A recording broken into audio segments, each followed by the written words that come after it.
খরগোশ পোষার জন্য এর জীবনকাল সম্বন্ধে জানা থাকা উচিত।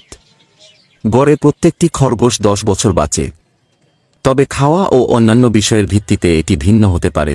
আপনার খরগোশের থাকার জায়গাতে সবসময় পানি এবং খাবার দিয়ে রাখবেন। দিনের বেলা থেকে রাতে ওরা খাবারটা বেশি খায়, তাই রাতে বেশি পরিমাণে ঘাস এবং পানি দিয়ে রাখবেন। খরগোশ নিরীহ একটা প্রাণী। কুকুর বিড়াল থেকে আপনার খরগোশকে সাবধানে রাখবেন, কারণ কুকুর বিড়ালের কামড়ে কিন্তু খরগোশ মারা যায়।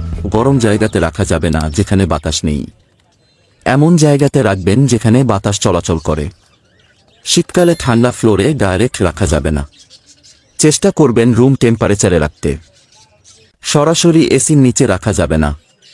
যারা খরগোশের বাচ্চা পুষতে চান তারা আমাদের কাছ থেকে সরাসরি এসে বাচ্চা খরগোশ কিনতে পারবেন। প্রতি পিস 300 টাকা থেকে শুরু, জোড়া নিলে 500 টাকায় নিতে পারবেন। ভালো থাকুন, আপনার পোষ্য প্রাণীদের সুস্থ রাখুন।